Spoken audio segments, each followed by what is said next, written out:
sorry, I didn't get that last part. Pants, something to wear. Otherwise I can't get out of here.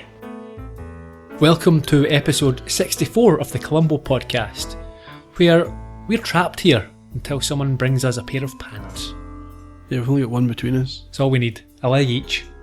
A little bit awkward for running, but... Yeah. And having you rub up against me. Yeah, well. We're like in a three-legged race. Yeah. Yeah. I'll let you go first. At least I remember to wear underwear. I didn't forget. How are we? I'm good. I'm sure you love this. This is probably your favourite episode of Columbo, isn't it, Ian? Not my very favourite, but I did enjoy it. Yeah, it is good. We won't retread the ground that we've already went over a few weeks ago.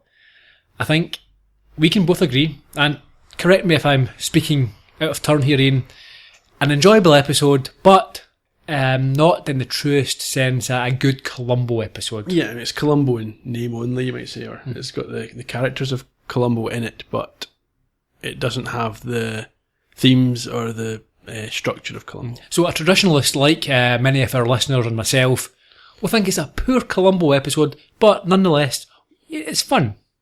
Yeah, I mean, I'm not having to watch this and then wait a year for the next one. This is just after the previous episode and before the next one immediately, so it worked fine for me.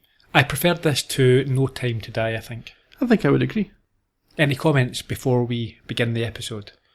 There is the question of the Q&A. Oh yeah. Which we haven't mentioned for a couple of weeks. We're hoping to do a little Q&A episode at the end of the run. So if you've got anything you've always wanted to know, or always wondered, or it's just occurred to you to ask, drop us a line on Twitter at Columbo Podcast, on Facebook, or at columbopodcast.com, and we will try and include those questions in a special episode that wraps up the series. We will. Let's crack on with this week's summary, Ian. I think one of the questions might be, where does Gerry get his cliches and Crutch phrases from? All in my head. All in my head. You wouldn't want to be in there. It's natural, is that what you're saying? It's naturally unnatural. To the summary.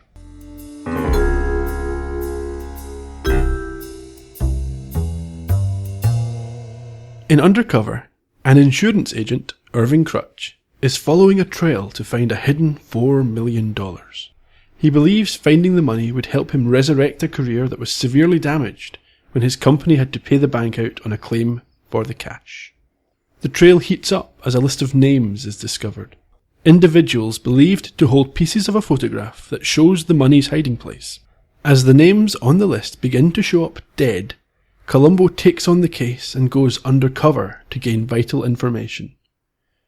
With one crucial piece of the picture remaining frustratingly out of his grasp, however, can the lieutenant place his suspect at the murder scenes, or will the cash and the killer slip away in the end?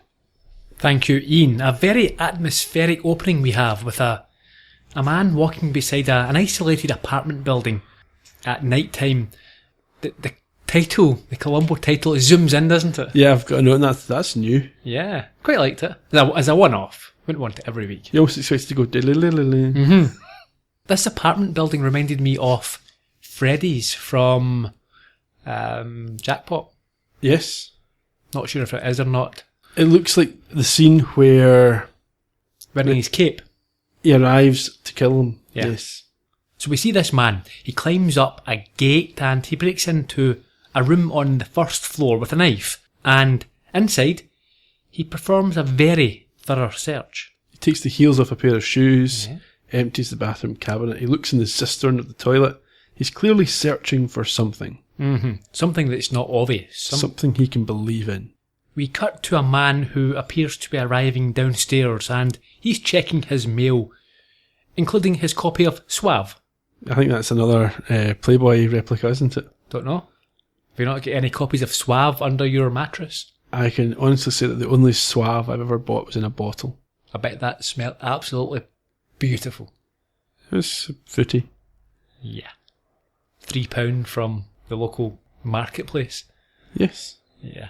Home brewed. Just before the man enters his room, his apartment building, the burglar finds what he is after. Inside a kitchen roll. What is it? It's a piece of a photograph, apparently, although it's not immediately obvious. Mm-hmm. And seeing the light in the apartment, the man outside, he pulls a gun and he enters into this now darkened room. Yeah, the intruder has dimmed the lights that he had on while he was searching, and then we cut away to a neighbour. And what do we hear there? Well, she hears 2 gunshots while she's on the phone to somebody, and quite amusingly just acts like she hears gunshots all the time.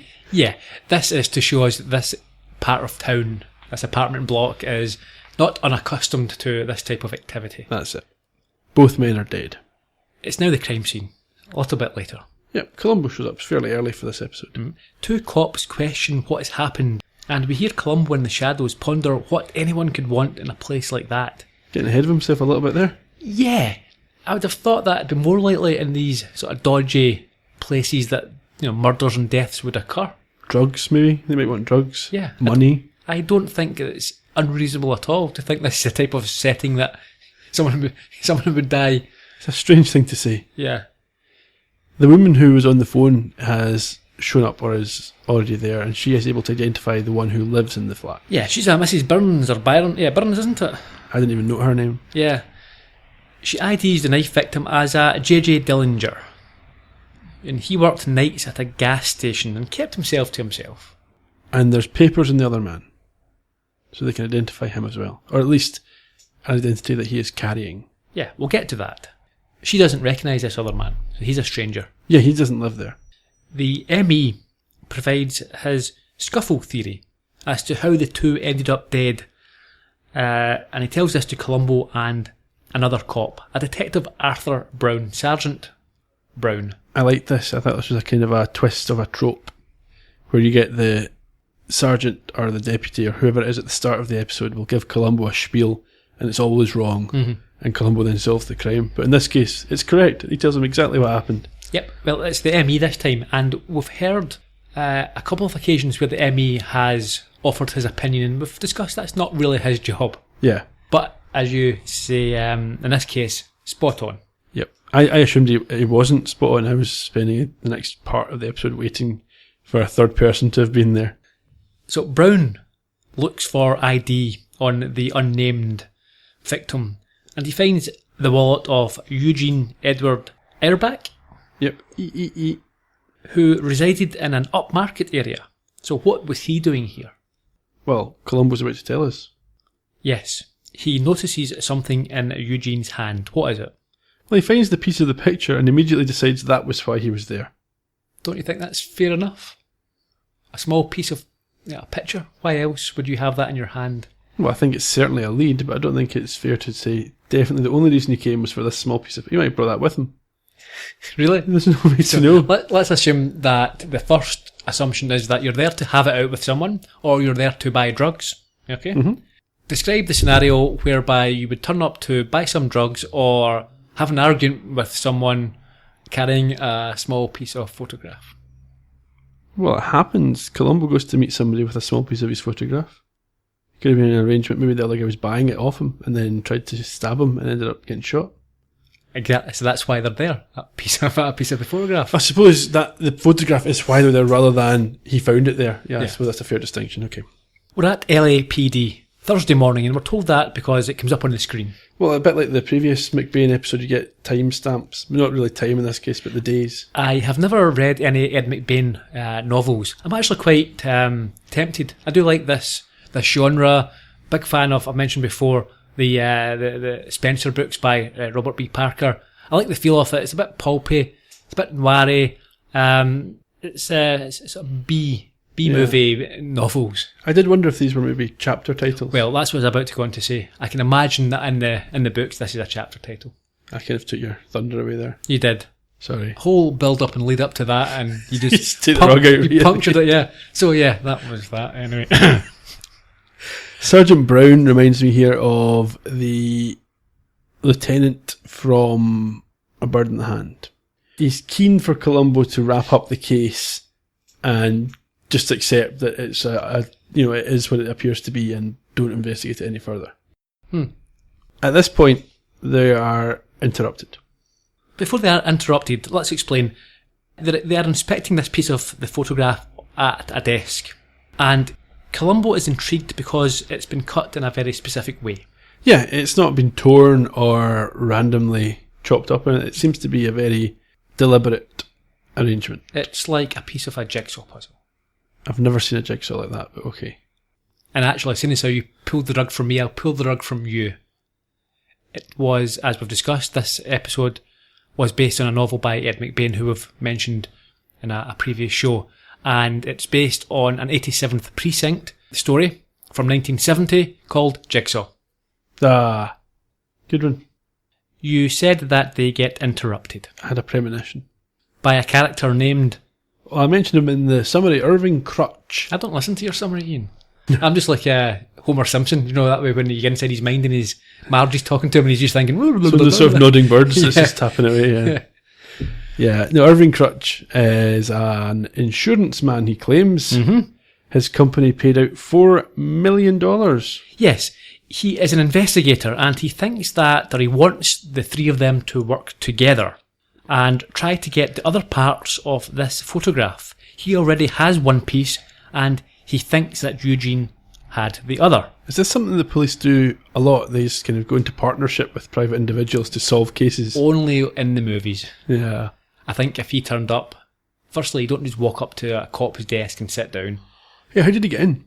Yeah, you're brought through to an interview room at the front end, you know, and then the cops would be saying, tell me what you know, we will investigate it. This isn't you're not just joining along. You can't come for a ride along in the car with us. We're not giving you updates. No. Tell us what you know and we'll investigate a crime. Although he does fill the Columbo trope of the killer inserting himself in the investigation. He does. Now, Brown is impatient about the whole Crutch situation. He asks him to explain why he's there. Crutch describes a bank job. Can you summarise the bank job? Yeah, it's an odd one. A bank in the city was robbed of $4 million by a gang of 4 people. The 4 people got into a shootout with the police and were all killed, but when the car was investigated, the money wasn't there and has never been found. Now, that's odd, isn't it?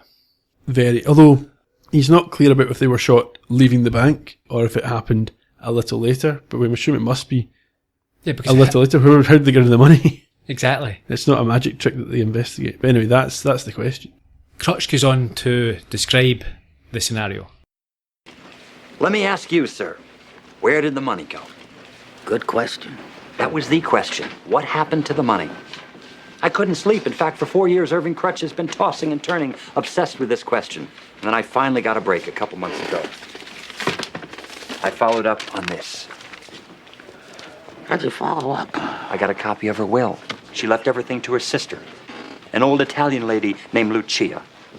Certain mementos, photographs, a photographic segment, documents, including this list of names. You should know, this is in Tony Bonamico's handwriting. Why is it torn? Maybe it was torn accidentally, but considering the way Bonamico cut the photo up, I figure he ripped it deliberately, and somebody else has the other part of this list. And here, also part of Mary's will, the photographic segment. How do we know that these 2 pieces come from the same photograph? Oh, it's no accident that both pieces are cut up, like pieces of a jigsaw puzzle. And it's no accident that both pieces belong to 2 names on the list. Mine came from Mary Bonamico's will, and yours came from Dillinger. Plus, yours was found in the dead hand of a 3rd name on the list, Eugene E. Erbach. Who's Mo Weinberg? A buddy of David Stein, the kid who screwed up the getaway. Beginning to make sense? Not much. He almost randomly flips between the third person and the first person in that little speech, which is a big clue, I think. Yeah, to the egomaniac, to the conceited. Yeah. I thought it was wonderful, the performance by Ed Begley Jr., who played Irving Crutch. Sure, I've seen him before. We have, briefly. We discussed him. He was Officer Steen in How to Dial a Murder. Ah, he was watching the dogs. He was. A blonde-headed fellow. Did a good job. He reminded me of somebody and I can't think who. Yeah. Whilst we are discussing some of the actors in this scene, I'll mention Harrison Page, who played Detective Sergeant Arthur Brown. He was born in 1941, and I'm a big fan of his. Are you? I've mentioned the show that he's most famous for before several times. He played Captain Trunk in Sledgehammer from the mid-80s. And we will meet the star of Sledgehammer in a future episode. It's not many future episodes. We're on to the final season next week. Yeah. He has also been in Hill Street Blues, Kojak, CPO Sharkey, Murder, She Wrote, Ultraman, Ally McBeal, Jag, and another favourite of mine. You know I like my 80s dross. You do. And it wouldn't be complete without a Jean-Claude Van Damme movie. AWOL, or I think that may have been called Lionheart in the States. The first 18 rated movie I watched was a Jean-Claude Van Damme. Bloodsport? Universal Kickboxer? Soldier. Not a huge fan of that. It's okay. Bloodsport's up there, I think. I must have been about 13. So Crutch mentions this list, and the other names on the list are hoodlums and associates of the deceased gang members. And Crutch has been told by the sister of the old lady who was mentioned that the photo shows the location of where this $4 million can be found. Apparently. And he wants the cops to use their powers to go to the homes and the residence of these other people and try and obtain the fragments of the photo that he thinks they will have. He says he's been breaking into places, and Brown says to him, now you want us to break into them for you? Yes. So he leaves them a copy of his piece and his half of this list of names. Yeah, there's a couple of names at the bottom of that list that you can't work out who they are at this stage from the information that's available. After he leaves, Columbo and Brown go through to their captain's office, and he informs them that they one day to check out Eugene's apartment, EEE's apartment. Yeah, he's sceptical. He doesn't think there's anything in this, so one day's all they've got. It's a good cop show, trope, isn't it? You've got one day or you've got 48 hours. After that's it. You're off the case. I'm pretty sure it doesn't work like that in real life. No, not at all. You've got a few weeks and then another couple to do the paperwork. Anyway, they head to Airbag's apartment. They do. And we see a trick that is familiar from Try and Catch Me. We do. What's that? There is an item hidden beneath or between a light bulb and its fitting. Yes. So they've spent a considerable amount of time up to that point with no success. They note that a light is out, and I think both of them at the same time. So Brown's on an equal footing here with Columbo. Both smart. Yep. They check it, and just as you said, and Try and Catch Me, they find this. Now that's I suppose if the light bulb's out, it's okay. But crumpling up valuable pieces of paper and shoving it into a light fitting, not where I would place it. I would think it could get singed. Yeah, but that's what I was saying. I suppose if you take the bulb out just as a hiding place, it's never on. Yeah, but the ones next to it are on. And there's still electricity flowing into the socket. Yeah, there's better places to hide it, isn't there? I'd have thought so. Under the mattress. Oh yeah. No one ever looks under the mattress. They always forget. All we'd ever find there is a copy of Suave. In some houses. This discovery gets their captain on board. Yeah, we're back at LAPD and it's now Friday morning. The third piece that they've got now doesn't reveal much, but they think that getting this Mo Weinberg's piece, he was on the list. Yeah, he's top of the list. Yep, might help. But we understand Weinberg to be a fairly dangerous man. You know, not afraid to use violence, I don't think, is the implication. Yeah. And for some inexplicable reason, they quickly agree that Columbo has to go undercover. Without any training. Yeah, it makes no sense. Brown gets in a wee jibe about Columbo's outfit. Yep, what did they say? That he doesn't even need to change his clothes to pose as a down and out. Yep, this is the first time in this episode, but not the last, that Columbo's dress is used as a butt of a joke. Yeah. The captain also insists that Columbo carry a gun. Yeah, at first Columbo says he doesn't need to. The captain insists and he says, yeah, okay. I think he understands the importance to the case of him getting this information. It's a seedy street somewhere. Yeah, it's night time and there's a man walking down the street and he spots Columbo in a cafe. Yeah, there's not many people who can look more like a dirty little flasher than Columbo. But Weinberg pulls it off. Yeah, familiar looking man. We'll discuss that in due course. Looks like Danny DeVito. Weinberg approaches the cafe where Columbo is sitting, and he's dressed up in some sort of gangster mafioso style clothing, isn't it? Yeah, I guess that's what that's meant to be. He approaches cautiously. He sees Columbo waiting for him, reading the paper. He enters and he immediately claims that Columbo looks like a cop. Now, he's not the last person in this episode to, on first glance, say, you're a cop. Yeah, whereas it's the exact opposite from in normal episodes. Yes, another twist on the trope. However, it shows that Columbo is a dreadful undercover detective. Yeah. He responds by accusing Mo of looking like a cop, and Mo's not bright enough to realise that's what's happening. Yeah. It's playground stuff, isn't it? You know, oh, you're smelly. No, you're smelly. I know you are, but what am I? Yeah, all that. They play this little game before Weinberg asks Columbo to recite his tale that he has told them on the phone already. A couple of weeks ago, I bought a piece of a picture and a couple of names from a guy in Salt Lake City. Cost me $2,000. What was his name?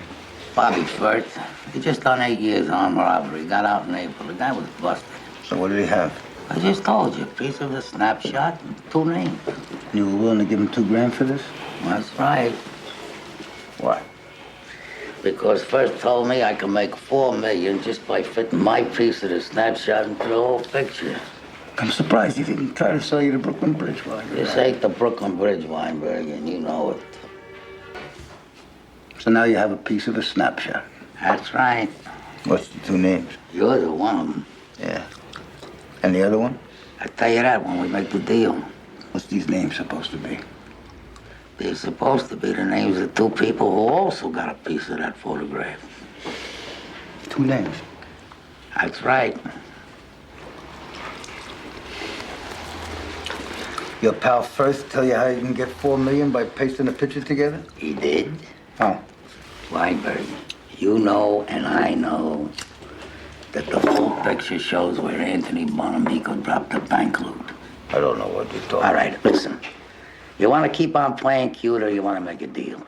Talking of names, Columbo's undercover name. Artie Stokes. Yeah. I liked it. Artie. Have you had any Arties before? Yes, Artie Jessup. That's what I'm thinking of. Mm-hmm. Any Stokeses before? No. Okay. You just go through in your head every character in Columbo. Like that, like Short Circuit reading a book. Mo says he's going to share this information and split the money, but I don't believe him. Yeah. I expect he would double cross him. He would try. I'm not sure if he's smart enough to double cross him. That's true, that's true. He's a Weasley wee guy. And he's known for playing Weasley, horrible wee guys, isn't he? Did you recognise him? Yeah. Who was he?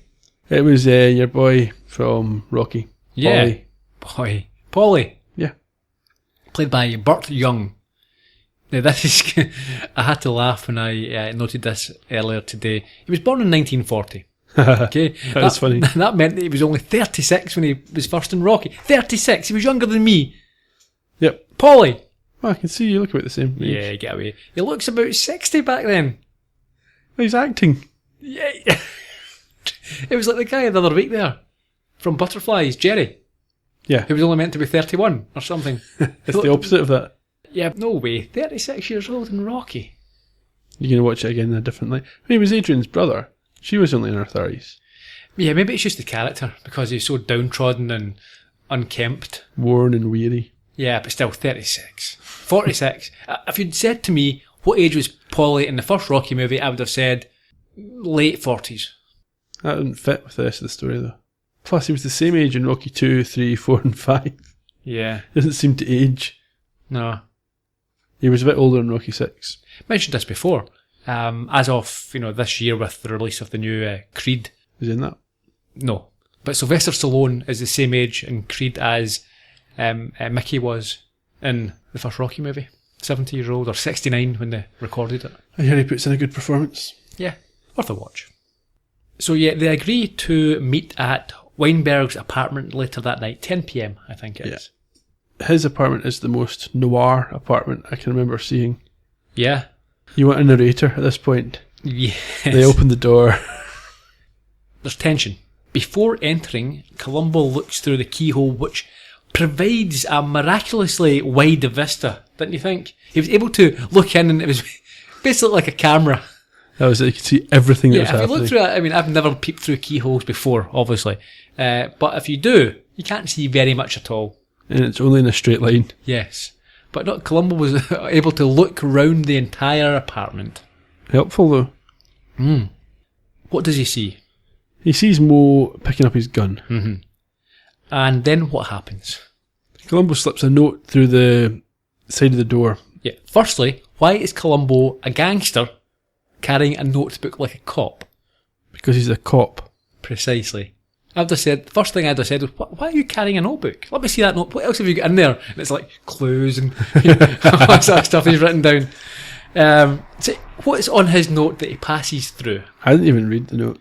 You are a horse's ass. Is that what it says? Yes. Is that harsh? Very harsh.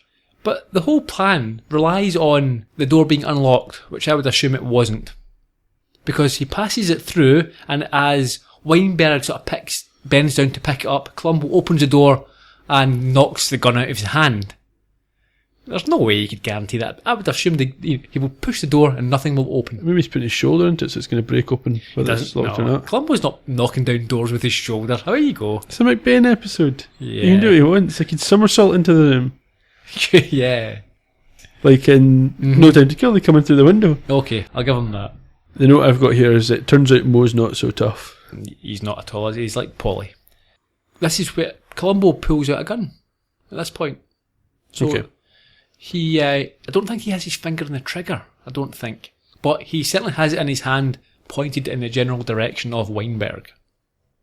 And ultimately that persuades Mo to make the exchange of names. Yeah, they start... Columbo basically starts to act the big man. He does. It's quite fun watching him play that sort of tough guy He's role. going full New York, isn't he? Yeah. And they start over, they shake hands and they say, right, let's start from scratch here. And they each produce their own piece of the photograph and the pieces fit together. Helpful. Columbo tells him that his was from Eugene, who is now dead, shot by the cops. Mo's furious. Yeah. Weinberg says that he also knows a woman called Ferguson, and she apparently has a piece. She owns an art gallery, but he has yet to find the photograph in there, and he's been several times. They swap their copies of the pieces that they have. So they've each now got 2 pieces. Yeah, they assume the other has backup copies. Yeah.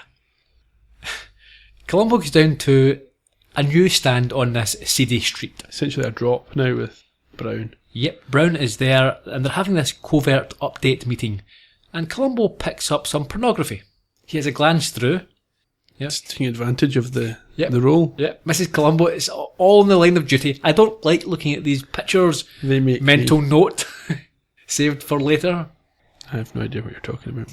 And he then hides Weinberg's piece in this magazine so that Brown can pick it up. Maybe he's just doing it to taunt Brown, so Brown now has to pick that magazine up. And look through it, yeah, looking for the page. That's more likely when you think about it. He's probably, rather than just wanting to look at the pictures, he's probably done it to embarrass Brown. Brown doesn't care. Brown's like, oh, I was buying this anyway. Yeah.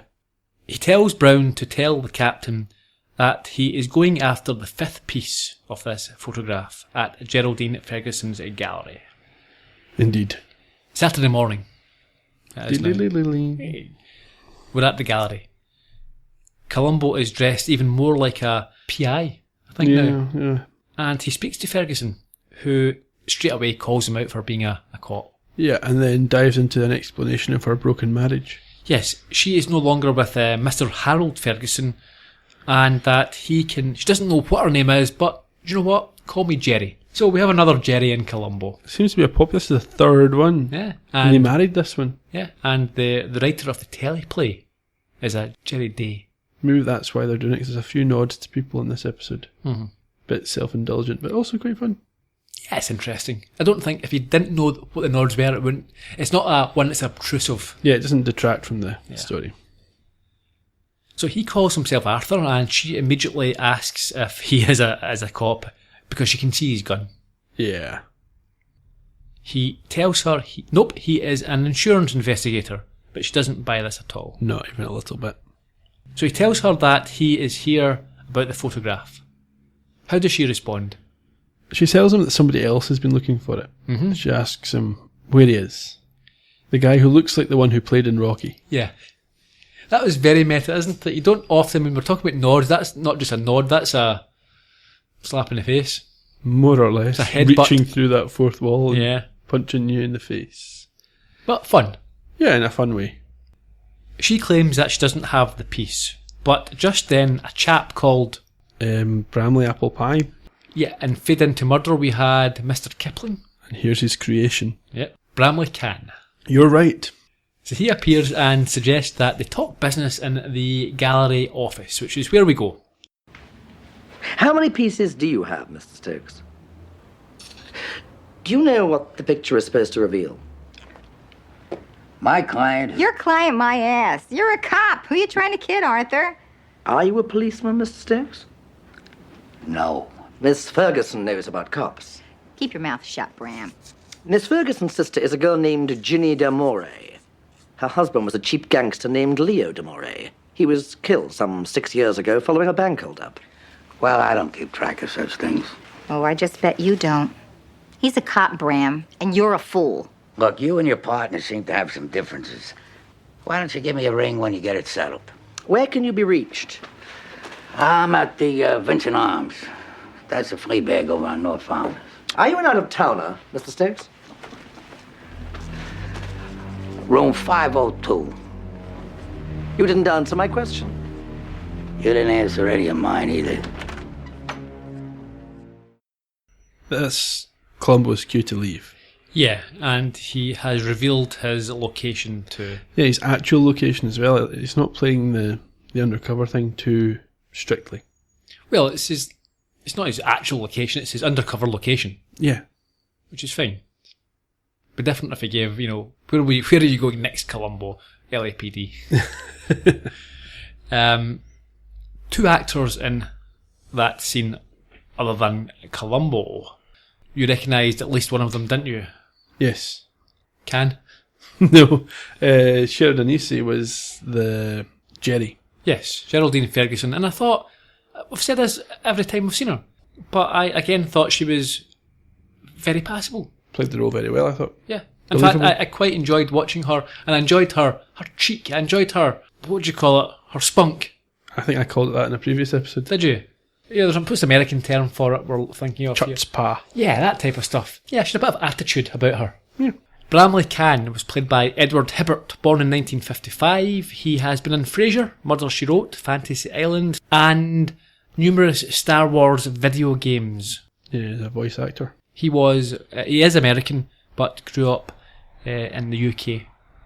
So the accent is fairly genuine, I think. There we go. It didn't come across as grating. No. The Vincent Arms. Yes, this Fleabag hotel. This bit I didn't understand.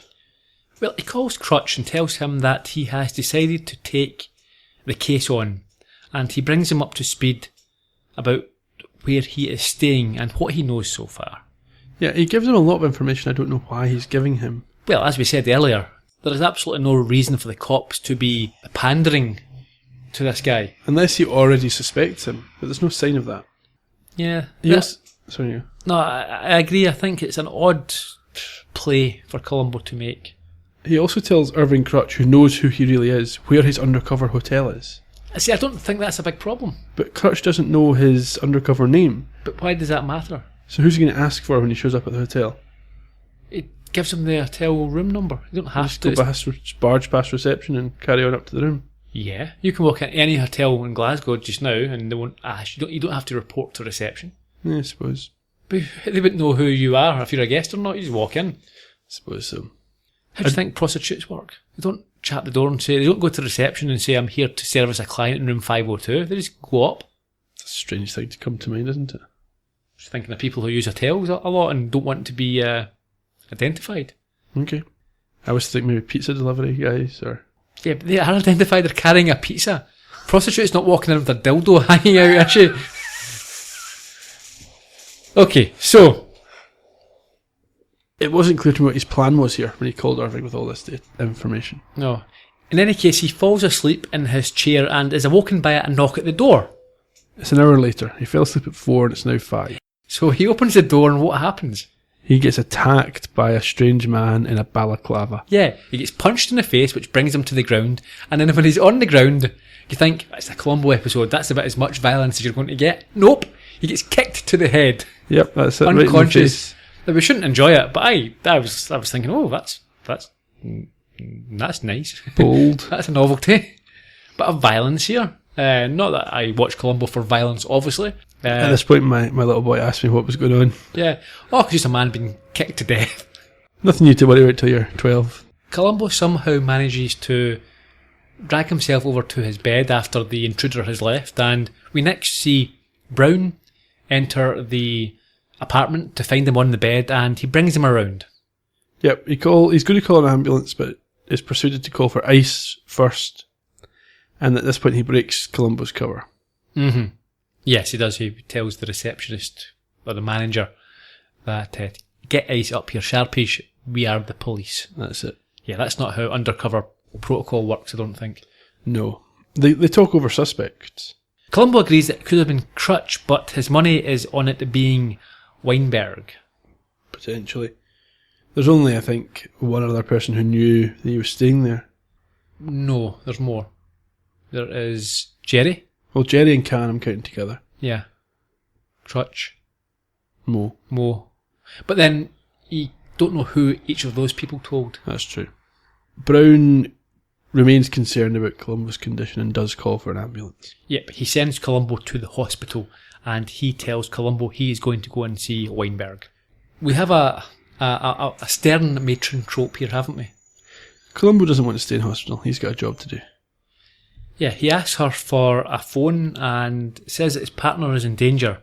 But no dice, and this is one of these things that it's not believable. If you're a cop and you're saying, listen, if you actually believe, I think this is terrible from Columbo, if he actually believes that Brown's in real danger, he should be pushing this nurse aside and saying, listen, phone, now. I'm the cops here. This is like a case I'm on. Yeah, but he's not persuasive enough. He's not. He just lies back down and thinks, oh well. She takes his clothes as well, and so he can't leave. Yeah, he steals his trousers. And I think she refers to him as a big boy. So perhaps she noted something that we haven't seen. Perhaps it's ironic. Could be. We almost see later on, but we'll talk about that. We won't. We'll miss that. So we're off to Weinberg's apartment. Is this the same apartment block as Dillinger's? It looks like it. Yeah. But it can't be because it's on Kirby Street. Yes. Brown finds the place ransacked. And what else? Mo dead. Yep, murdered. The phone rings. And it's Columbo. Obviously. Brown tells him about Weinberg and says that they need to get to Crutch right away. But he needs pants, and that's where we heard the intro there. Yeah, at the top of the show, he's needing some kind of pants to get going. Now, I enjoyed the sort of levity to an extent in this episode, and it worked. But this next scene or two is ridiculous. With the fluorescent 90s pants? Yeah, we see Columbo leave the hospital with Brown, but he's wearing a ridiculous... It's like clown's trousers. Well, what amused me is these must be Brown's own off-duty trousers. But that's what I was about to say. Why would he even have these things? He must wear them. But also, he must be taking them, deliberately trying to wind up Columbo, because let's say you did own these, right? Let's say that you owned them, it was from years ago. Yeah. It's not the only style of trouser you have. Therefore, you would have. So you look at your remote. I need to bring a pair of trousers for my colleague here in hospital. You open up your cupboard and you think, right, what will I do? I kind of. I'm having a laugh here. I'll give him these Halloween trousers that I wore dressed as a clown. Why would you do that? I don't think they're Halloween trousers. I think they're actual leisure wear. Yeah, but why would you think that is? He's wearing a suit. Go and get me a pair of slacks, brown, beige slacks that you would do. He's obviously tried to annoy Columbo. Just have fun. It's probably his way of getting Columbo back for putting the photograph in the pornographic magazine. I think that's what it is. Throughout this whole episode, they're just pranking each other. Yeah, must be. There's no other explanation to him thinking this is a good idea. Like, it's we're going to catch the killer, but I'm sorry, these are the only pants I had. It's not that. It's unprofessional. It's like if you were just taking him home, right? You think, I'll have a laugh. I'll make him wear these trousers walking out and he'll be all embarrassed. But they're going to interview us with a potential either suspect or someone who you're working with. Columbo must have been like, I can't go to work wearing these. And he went, yeah, you'll have to. I love the fact they must have decided to leave that scene to our imagination when he shows up with the trouser. Yes. Because yeah, you wouldn't have heard. You'd have to have heard Columbo beeping and this and that. What are you doing? I'd have sent him back. I'd have says, "I'm not go away. Go and get another." In fact, because we're wearing the same your trousers, so swap. I love though they head to Crutch's and Columbo spends this next entire scene hiding behind a chair to cover them. Yeah. You can see again. I enjoyed this as well. You see Crutch sort of look at him and not see anything, but he's thinking, Hang on. Yeah. I think not saying anything because if he had said something, then Columbo has to go, yeah, it was him. He brought me them. I was in hospital, right? So Crutch doesn't say, meaning that Columbo can't give his answer, which is more annoying. He can't explain them at all. They're asking Crutch about his movements the previous day. And he seems to have an alibi. Let's be clear, it's 3 o'clock in the morning at this point. Yeah, he's woken him up. And he states that after speaking on the phone to Columbo earlier, he remained at home with a female friend. He then went to dinner with her and they came home around midnight. That's right. And he implies, or more than implies, I think he says they were making love. That phrase gets thrown around by the two of them in this episode. Yeah. So they go and they get this girl Susie from the bedroom. Yeah, eventually they establish that she hasn't left, she's still there, so they pull her out and she verifies the story. Yeah, she confirms his alibi. Columbo is less than happy, and he tells Crutch to... This is an odd request, isn't it? He says, drop a timetable of everything that you have done between this period. That's it. You've never heard him ask anyone. He just doesn't believe him, I think. Yeah, but this doesn't really prove anything, does it? Because he's basically just said what he... so the timetable's this. Well, and things you can see if it's consistent. So he comes up with the same thing that he just said. But he only said 3 things. I was at home. We went for dinner, then came back. I mean, what sort of timetable was that? That's true. We are back at Weinberg's apartment. It's Sunday morning now. And we see clearly that it's South Kirby Street. Did you recognise the reference here? I presume it's to Bruce Kirby. And his son, perhaps, Bruno. Both Columbo alumni. Yes. Bruce, famous for playing Sergeant Kramer, amongst other things, TV repairman. Yep. And Bruno was the cider brewer in By Dawn's Early Light. He was the one in the window. Mm-hmm. So on arriving outside, Columbo sees a man having his car towed, and he notes that there is a parking limit of 1 hour on that street. That's right. Brown is up in the apartment and he shouts down that there is no sign of any of the pieces, and therefore whoever did it could now have both of them. Now, I'm not convinced with that. How long has Brown been up there? 2 small pieces of paper. You would need a team for that sort of search, or have been up there for many, many hours. Well, the thing that I love though is the fact they're yelling up and down out a window about Columbo being undercover. Yeah. Anyway, yes, yeah, no, I agree with you. There's no way he could possibly have done such a thorough search that he knows for certain. He's got Columbo. Columbo has Brown's pants with him and declines the offer to keep them. Well, he offers to let Columbo keep these jazzy ones, and Columbo says, let me think about that for a minute. Yeah. No. I think the offer, see, this proves that the offer to allow him to keep them is because he knows it's a wind-up. Probably. But he keeps a good straight face. Mm-hmm. Columbo gets changed in a car. Yeah, 2 cops drive up with the Columbo's new undercover clothes, and this is a scene where we almost find out if Columbo is in fact Big Boy or not. You see him in the back with his legs splayed. I don't understand why we had to see this scene. We didn't have to see it. It's not, well, no, it's not funny. Columbo getting changed into a pair of trousers, pants. People do that. They do. Not in the back of a limo, generally, from a pair of clown He pants. probably as well just doing it in the street. Yeah. Well, there's a funny moment when a woman walks past and insists on trying to stare around the policeman into the window. What's going on there? Changing trousers? Is someone going to disapprove of that? Changing trousers? Yeah. But we're honestly millimetres from a display of the goods here. Oh yeah, it's only the fact that he's wearing 2 pairs of boxers that saves us. Yep. He tells the other cops to check out Crutch's timetable that he has prepared, and then tells Brown that as the gallery is closed on a Sunday, he should go and check it out. He himself will be going to the church. Sunday he's going to church, as mafia do.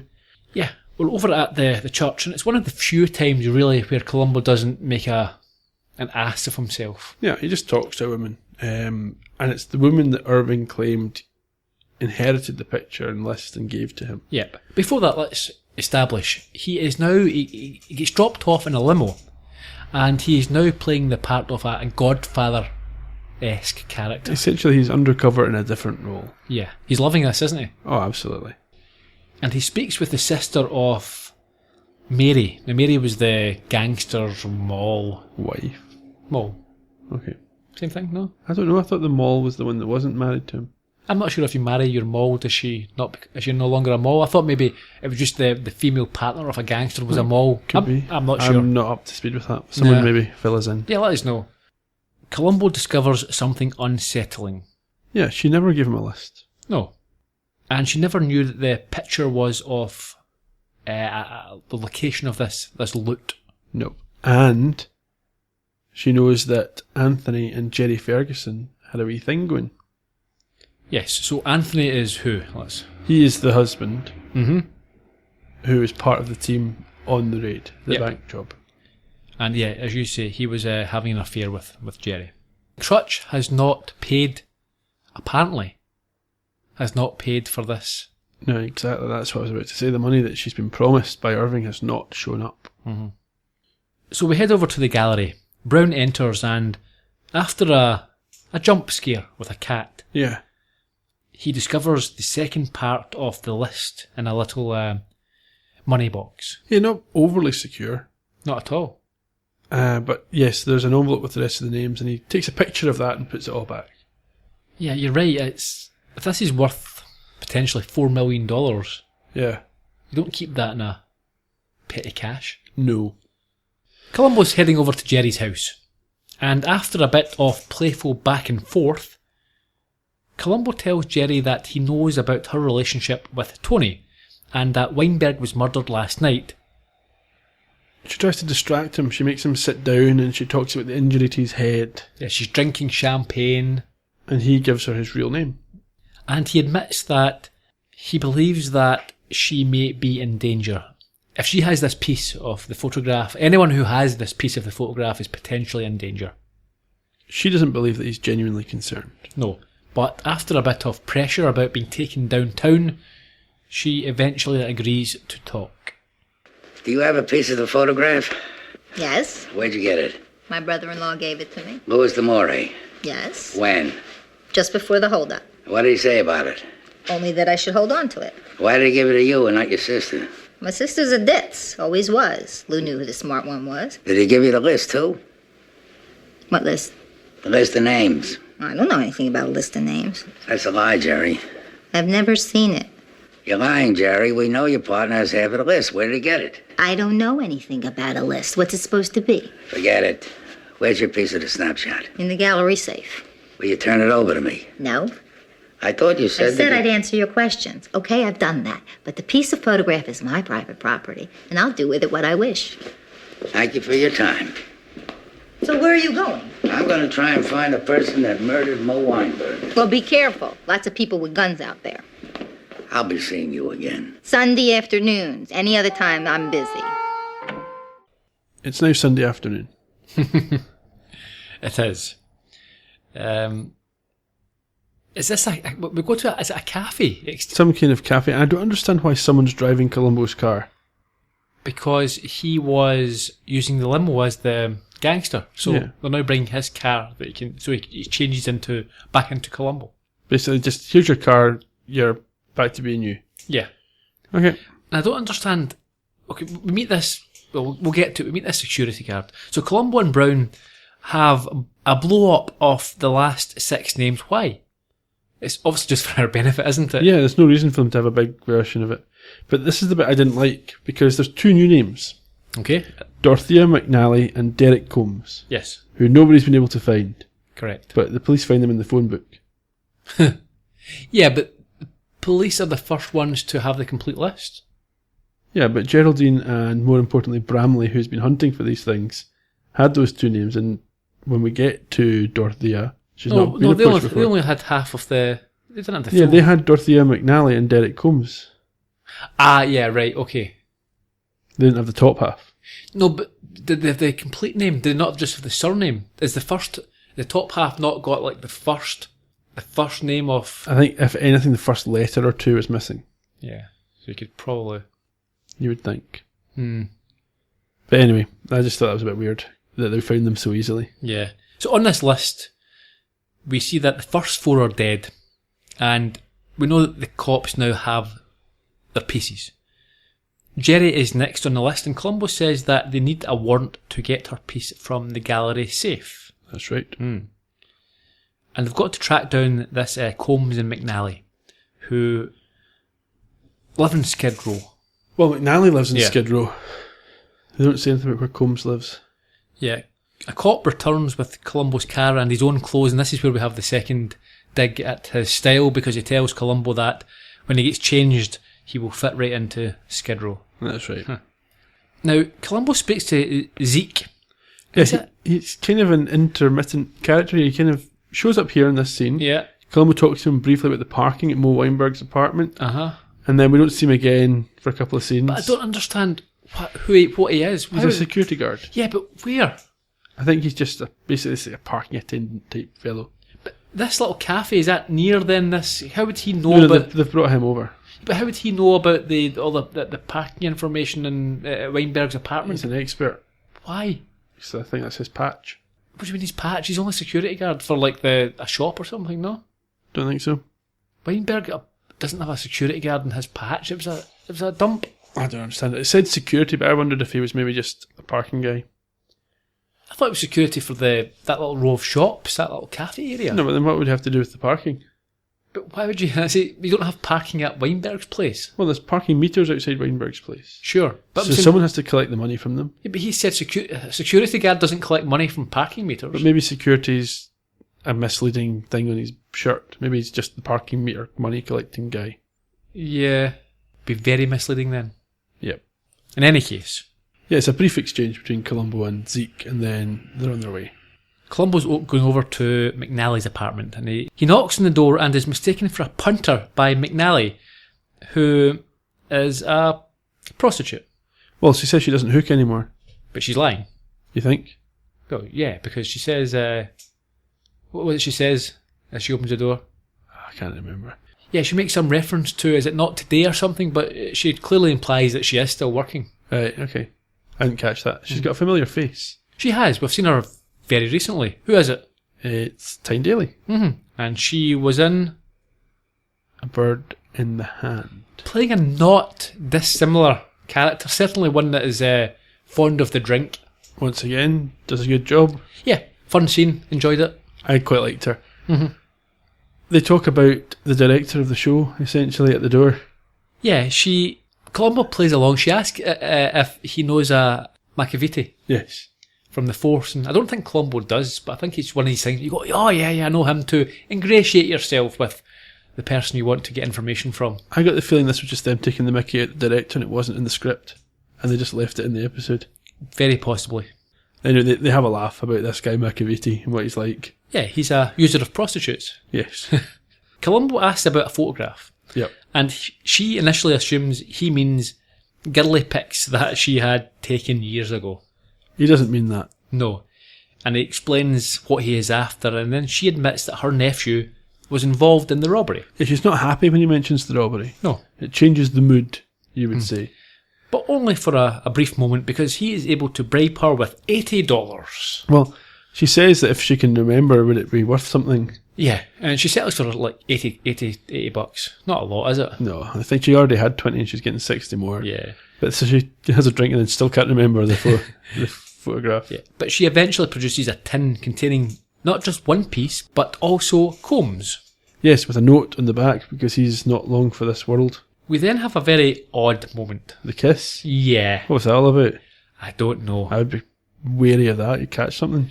Quite possibly, but leaving that aside, you do not kiss.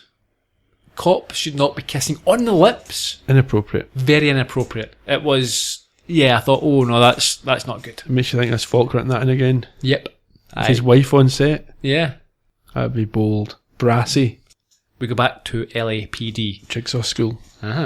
Columbo, Brown and the other two cops review their day's work and they put together the 6 pieces but unfortunately reveal nothing. Well, there's still one piece short.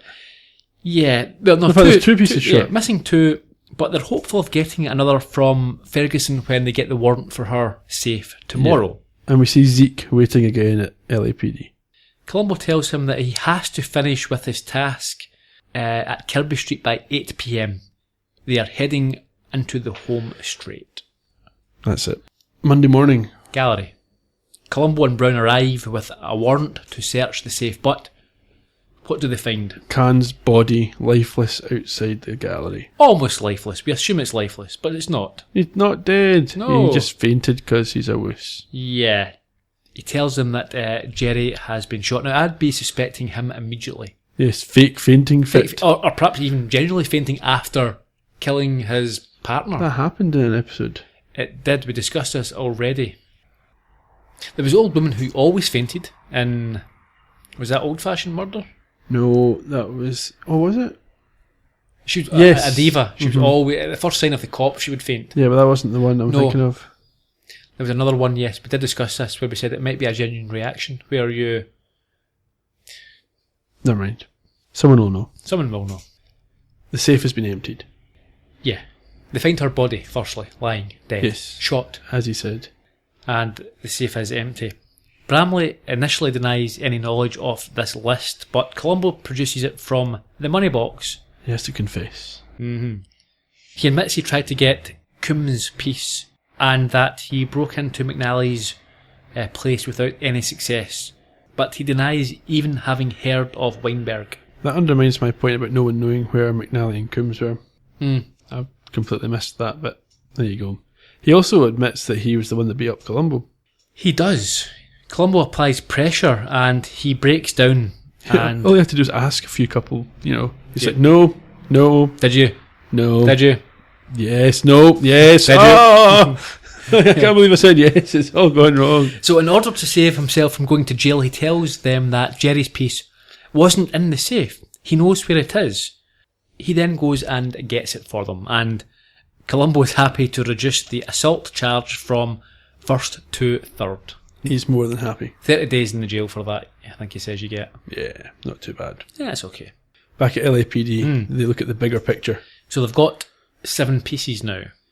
Just one missing, and they can identify a road. Yep, it's an aerial shot of a road, and very conveniently and typically, the last piece is the one with the vital location information on it. Now, you could have probably got away with this whole thing with, 5 of the pieces? 4 of the pieces? The corner ones really didn't help. It's just you needed the vital one. Yeah, the one with the X on it, with the spot marked. That's it. But I also think, even without that piece, you should be able to work out where it is and figure out the X must be roughly in, a certain location. Yeah. Columbo is meanwhile in an interview room, and he's questioning Crutch, who denies that the old Italian lady knew nothing about the list or treasure. He's resolute, and he claims that Susan will also give him a second alibi. Yes. He again claims that he was in bed with her, but he appears anxious when Columbo decides to take him up on his offer to confirm it. That's right. So they go into another room where Susie is waiting. And initially, what does she say? Well, first of all, they pass Zeke still waiting as they go through. And she confirms the story. She's quite explicit about it. She was there. They were making love till 2:30 in the morning and then fell asleep. Correct. Now, you mentioned Zeke there. Did you recognise him? I'm not sure. Yeah. Well, I've seen him twice. Once fairly recently. He was the drunk in Any Old Port. And he was Arnie, the porno shop owner in Hazardous. Okay, that makes sense, yeah. So Zeke enters the room, and they wish to talk to Susie alone. She reiterates that on the Saturday, she was at Crutch's apartment from 1 p.m. until 7, and they never left. Now, Zeke has something with him. What is it? He's got a parking meter. There's absolutely no reason to produce this evidence. This is what a parking meter looks like. Yeah. How did he get that down? He also had a photo of it anyway. Was he sawing it off and wrapping it up in brown paper for the review? Why would you wrap it up? Dramatic effect. Yeah, it's just TV garbage, isn't it? Yes. I also love the fact that someone going to murder a guy would pay the meter outside the house. Exactly. That type of clue has been used fairly recently in the Jack Reacher movie with Tom Cruise. There you go. Anyhow, so yeah, he's even the money. Columbo has 3 bags of coins from the parking meter, and he opens up one and he sprays them across the table. You only have to say, "Listen, we've got coins from the parking meter." None of the physical evidence is required to be produced. Yeah, it's persuasive. It is. Okay, so explain what he's trying to demonstrate. He's essentially showing that one of these coins has got Crutch's fingerprint, which proves he wasn't at home. Yes, because Columbo tells her that he knows when the meters were emptied and all that type of stuff, so he knows that during that period it's only time. He knows the exact period when the coin was placed in the meter. Now, you've got a problem with that. I do, because coins are probably one of the most handled things that there are out there. You're always told, don't touch that, it's filthy, don't eat after you handle money. One fingerprint on one coin, he could have given that to a shop the day before, and it had been handed out in change and sat in somebody's purse, or even weeks before, and then taken out by women wearing gloves maybe, put in the parking meter. There's no way that places him at the scene. Spot on. Totally agree. I think it's absolutely flawed. But I suppose this isn't being produced in court. No, maybe that's why he had to reveal all this, because the impact had to be produced now. He knows it's nonsense. Yeah, it has to break the alibi. Yeah, that's all it's for. This doesn't stand up, but she doesn't appreciate that perhaps, and it's enough for her to what? She doesn't want to go to jail as an accessory to murder, so she confirms that Crutch left the apartment between 4 and 6 after he spoke to Columbo, and from midnight to 3 a.m. that morning. Yep.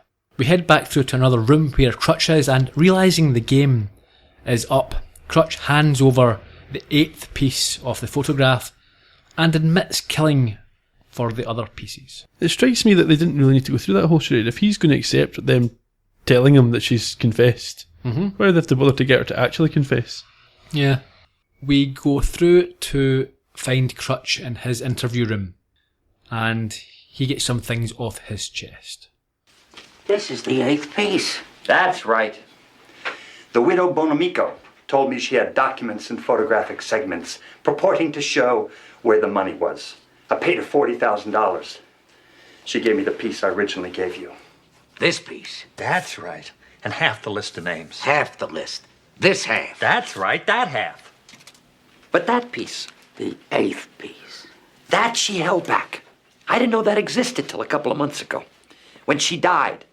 I got it from her sister. And naturally, you didn't give it to us. Naturally.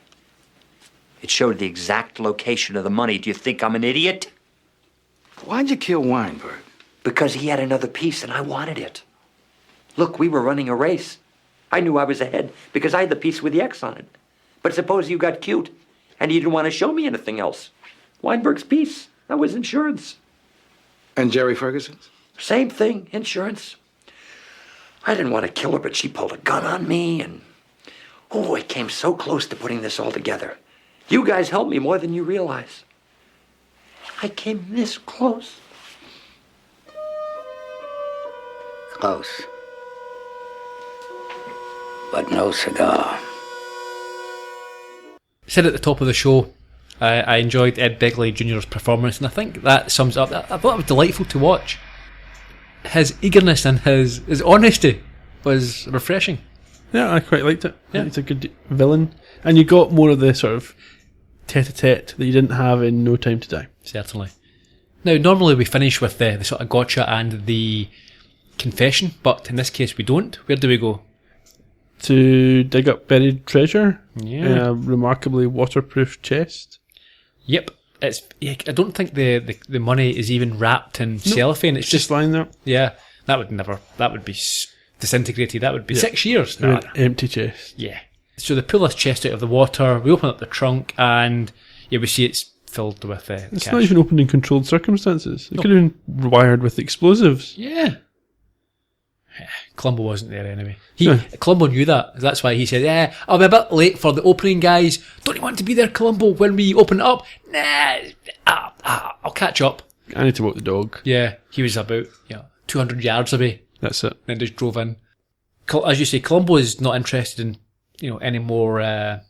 He didn't care about the money. His case is solved. He's fine. Yep. I would be thinking to myself, right, guys, there's 4 of us here. There's a few million quid there. It was empty. It disintegrated in the water. Disintegrating, yes. Mrs. Columbo needs a new negligee. That's it. And as he drives off, we hear a little bit of this old man. As you do. He also says, toodaloo. Something like that. Really enjoyed the episode. Bad Columbo. Good fun. Wouldn't argue with that. It's interesting, the episode. I didn't say I enjoyed it. I said not terrible, with some fun moments. That was my analysis. Yeah. I don't think I would disagree with that. But you can understand folk who want to see Columbo being Columbo frustrated. Without a doubt. I doubt I'd put this one on often when I think to myself, I'm going to my Columbo DVD collection, what will I watch? Rarely. This is the type of one that I would wait for it to come on TV. And if you're lying there on a Sunday afternoon, on the couch, half asleep with a hangover, stick it on, it's on. You don't turn it over, you don't turn it off when it comes on. But you don't go searching for it. It's quite violent and some language maybe not appropriate for Sunday afternoon. For Sunday afternoon. What about Monday afternoon? Yeah, kids are at school. Yeah. Are you wanting to wrap up some production notes? Anyone we've missed? Nope, no one I have missed. We will do a little bit of production information. We'll go through the episode review, and then we have a season review. Okay. Production information. 2nd of May 1994, 89 minutes in length.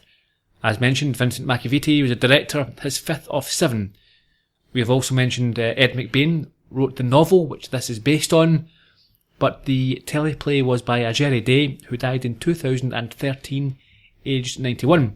He wrote several episodes of the Dennis cartoon, Murder, She Wrote, Hawaii Five-0, Little House on the Prairie, Peyton Place, Wagon Train, lots of stuff in the 60s and things like that.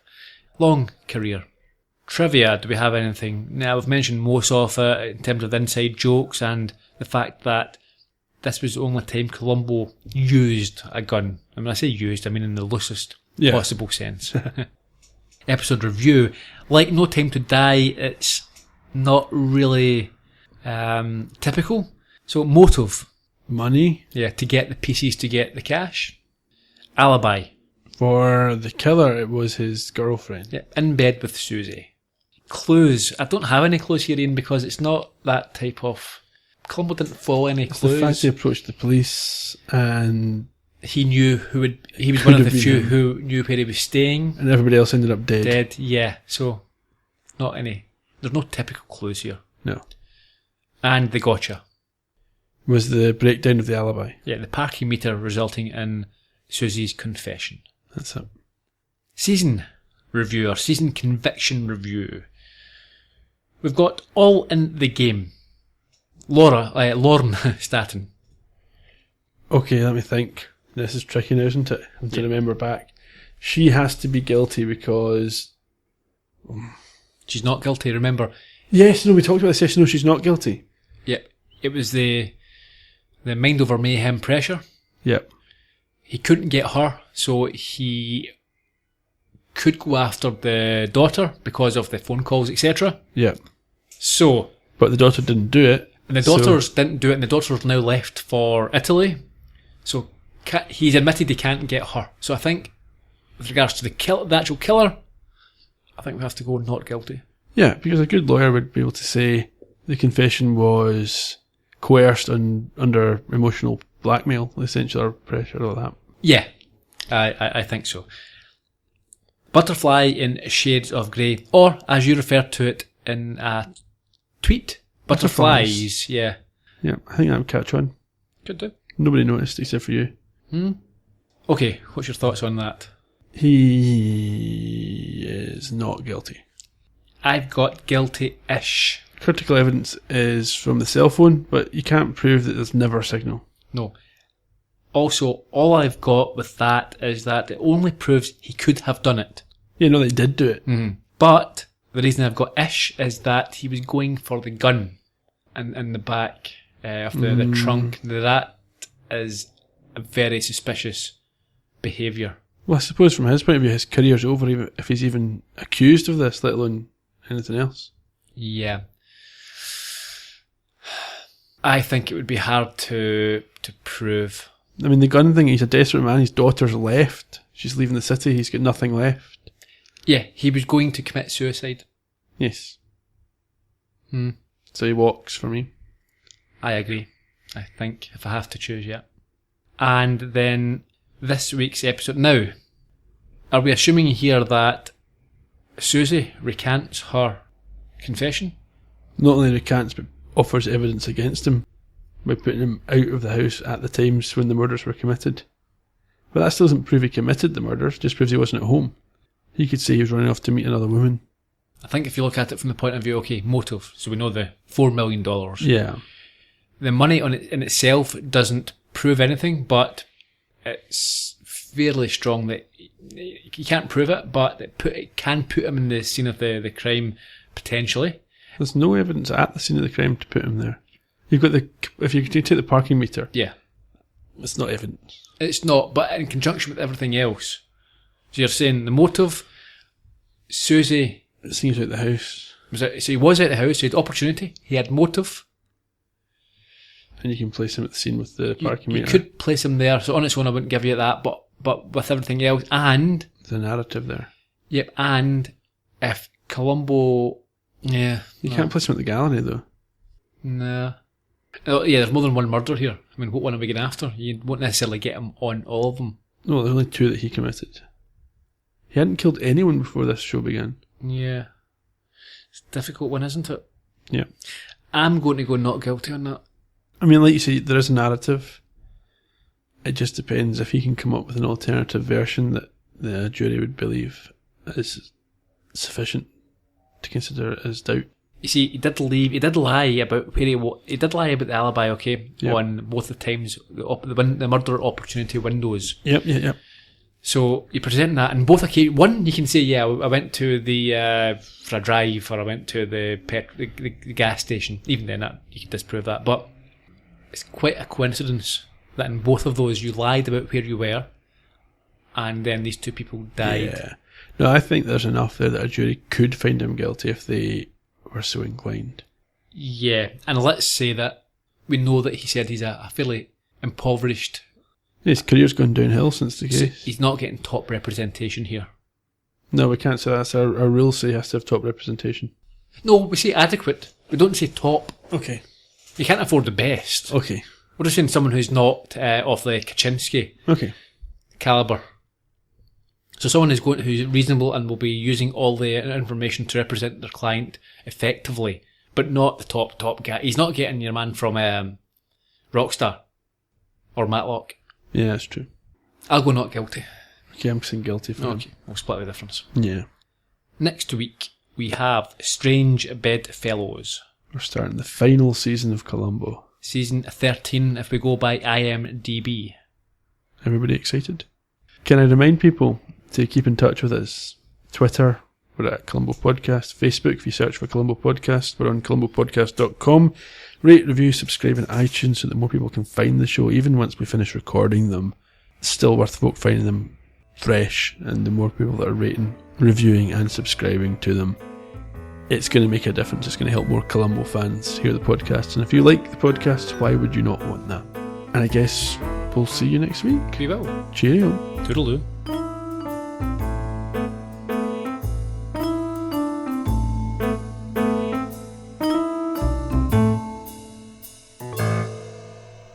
You have been listening to the Columbo Podcast from Heard Yet Media.